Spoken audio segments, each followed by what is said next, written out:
সঙ্গে সঙ্গে বাবা সৈন্য সামন্ত গিয়ে রাজার আজ্ঞা পালনার্থে ওই একটা রাজহংসকে আনলো রাজার সামনে। কিন্তু রাজা মশাই যেই না রাজহংসটাকে কাটতে যাবে, অমনি ওই রাজহংসটা একটা মানবের মূর্তি ধারণ করলো আর করে বলছে, রাজা মশাই অপরাধ করেছেন একজনের চরণে, আর আমাকে কেটে আমার পিত্তটা সেবা করে আপনি যে আরো দ্বিগুণ অপরাধী হতে যাচ্ছেন। অপরাধ করেছেন আপনি কাম্যক বনের মাটিতে, আর তার ফলস্বরূপ আপনি আমার জীবনটা নষ্ট করছেন।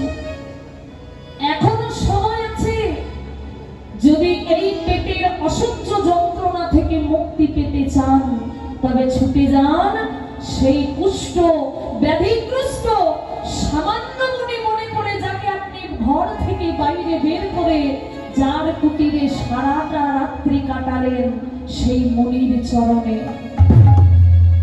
সেই মুনির চরণে গিয়ে যদি তার চরণ ধৌত জল আপনি সেবা করতে পারেন তবেই আপনার এই পেটের ব্যাধি থেকে মুক্তি লাভ সম্ভব। অমায়রা রাজা বলে কথা তো, সঙ্গে সঙ্গে একটা সোনার পাত্রকে হাতে তুলে নিল। ওই স্বর্ণ পাত্রটা নিয়ে রাজা ছুটতে শুরু করলো সেই কাম্যক বনের মাটিতে। আর গিয়ে দেখলো সেই কুষ্ঠ ব্যাধিগ্রস্ত পচা গলা মুনি ওই পাতার কুটিরে বসে আছে। রাজা স্বর্ণ পাত্র নিয়ে গিয়ে বলল, মুনিবা মুনিবা মুনিবা, আমি আপনার চরণে অপরাধ করেছি মুনিবা, আমার ভুল হয়েছে, আপনি কৃপা করে আপনার চরণ ধৌত জল আমার পাত্রে দেন, আমি আপনার চরণ ধৌত জল পান করে আমি এই অপরাধ থেকে মুক্তি পেতে চাই। যেই না বলল বাবা, সঙ্গে সঙ্গে মুনিবর বাড়িয়ে দিল তার দক্ষিণ চরণ। আর দক্ষিণ চরণটা বাড়িয়ে যেই না চরণে ঢেলেছে জল, সেই জলটা পড়ল রাজার সেই স্বর্ণ পাত্রে।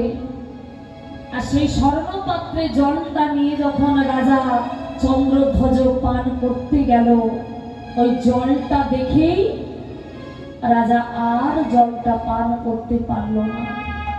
ছি ছি ছি ছি, এই পচা গলা রক্ত পুঁজ সেই জল, এই জল আমি কেমন করে সেবা করব?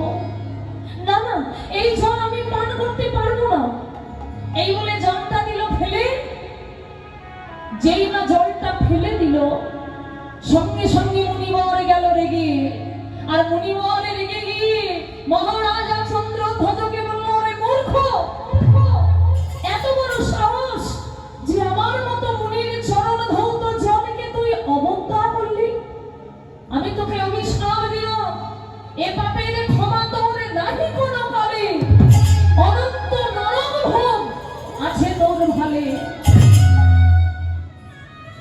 রাজা মশাই তখন বলল, মুনিবর মুনিবর, আমি আপনার চরণের জল পান করব মুনিবর, আগে আগে আপনি আপনার বাম পাটা বাড়িয়ে দেন, আপনার বাম পায়ের চরণ ধৌত জল আমি সেবা করব। এই বলে বাবা যেই না মুনিবর তার বাম চরণটা বাড়িয়ে চরণে জল ঢেলেছে, হঠাৎ করে দেখা গেল স্বর্ণ পাত্রে জলটা যখন পড়ল তাতে পুঁজ রক্ত তো আছে, আর তার সঙ্গে সঙ্গে ছোট্ট ছোট্ট পোকা ওই জলের মধ্যে রয়েছে। রাজামশাই এত নোংরা জল, এত জল নোংরা রাজা পান করতে পারল না। জলটা পান না করে জলটা কিন্তু মাথায় করে তুলে নিল, আর মাথায় করে ওই চরণ ধৌত জলটা তুলে নিয়ে রাজা চলে গেল নিজের ঘরে। মুনিবর রেগে গিয়ে বলল, ওরে মূর্খ রাজা, আমার চরণ ধৌত জলকে অবজ্ঞা করলি, পান করব করব বলে পান করতে পারলি না? আমি আমি তোর মতো রাজাকে অভিশাপ দিলাম, আমার মতো মুনির সঙ্গে ফল প্রবৃত্তি করেছিস, আমার মতো মুনির সঙ্গে ফল আচরণ করেছিস, তাই ওরে রাজন আমি তোরে অভিশাপ দিলাম, একদিন এই রাজা হয়ে তোকে ফল কুলে সর্বজনীতে জন্মগ্রহণ করতে হবে। আর এও আমি অভিশাপ দিলাম, সর্বদাই তোকে যেন গরুরের অত্যাচার থেকে ভীত হয়ে থাকতে হবে। কিন্তু মুনিবর যখন দেখলো বাবা যে জলটা মাথায় করে নিয়ে চলে গেল, ওই মাথায় করে নিয়ে যাওয়া দেখে মনি একটু খুশি হলো, কেননা শাস্ত্রে আছে ভক্ত পদ ধুলি আর ভক্ত পদ জল, ভক্তের ভক্ত শেষ তিন হচ্ছে ভক্তির মহাবল। চরম ধৌত জলটা সেবা করতে পারুক বা না পারুক, সে তো মস্তকের উপরে ধরলো, আর মস্তকের উপরে যেই না জলটা ধরেছে সঙ্গে সঙ্গে মুনিবর খুশি হয়ে একটা আশীর্বাদও দিল যে সর্ববলিতে জন্ম সর্বজনীতে জন্মগ্রহণ করবি, কিন্তু তোকে আমি একটা আশীর্বাদও দিলাম। ভগবান কৃষ্ণচন্দ্র লীলা অবতারে যেদিন বৃন্দাবনে যাবে, আর বৃন্দাবনে গিয়ে যেদিন তোর মস্তকের উপরে চরণ রাখবে, সেই দিন ভগবানের দুটো চরণের চিহ্ন তোর মস্তকের উপরে যুগল চরণের ছাপ পড়বে। যেই দিন তোর মস্তকে যুগল চরণ ছাপ পড়বে, সেই দিন থেকে তুই গরুরের অত্যাচার থেকে মুক্তি লাভ করবি, আর সেই দিন তুই আমার পবিত্র চরণ পাবি। নিতাই গৌর প্রেমানন্দ, হরি বল হরি বল হরি বল। তাই মনে রাখবে, যিনি হচ্ছেন চন্দ্রধ্বজ রাজা, সেই চন্দ্রধ্বজ রাজা কর্মের ফল ভোগ করতে বৃন্দাবনে জন্ম নিয়েছিল। মহারিষি কশ্যপ, কশ্যপের স্ত্রী হচ্ছে কদ্রু, সেই কদ্রুর গর্ভে জন্ম নিয়েছিল 60,000 সর্প। ওই 60,000 সর্পের মধ্যে একটা সর্প হচ্ছে বৃন্দাবনের সেই কালিয়না, অর্থাৎ মহারাজা চন্দ্রধ্বজ। সেই রাজা আজকে সর্বকুলে বৃন্দাবনে গিয়ে জন্মগ্রহণ করেছে। আহা, রমণক দ্বীপে প্রথমে ছিল, সেই রমণক দ্বীপ থেকে বৃন্দাবনের ছোট্ট একটা হ্রদে এসে একবারে সপরিবারে বসবাস করে। তাই সেই দহটা ছিল কালীদহ। চলো এবার আমরা লীলার মধ্যে দর্শন করব যে কেমন করে আমার গোবিন্দ কালীয় নাগকে উদ্ধার করলে।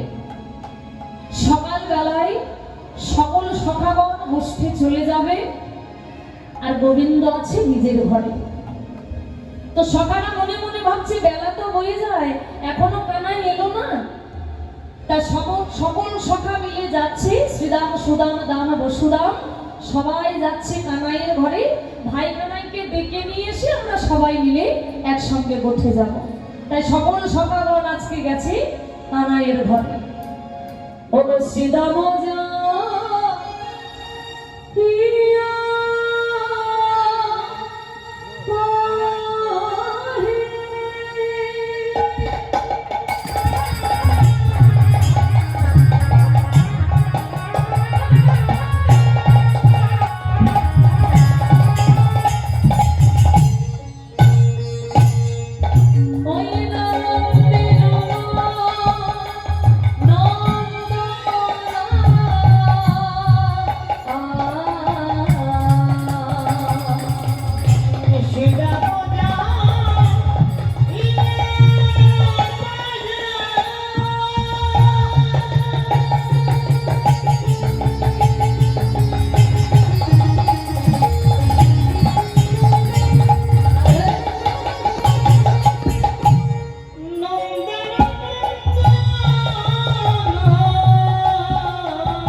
বাড়ি। এবার কানাইকে বলছে, ও কানাই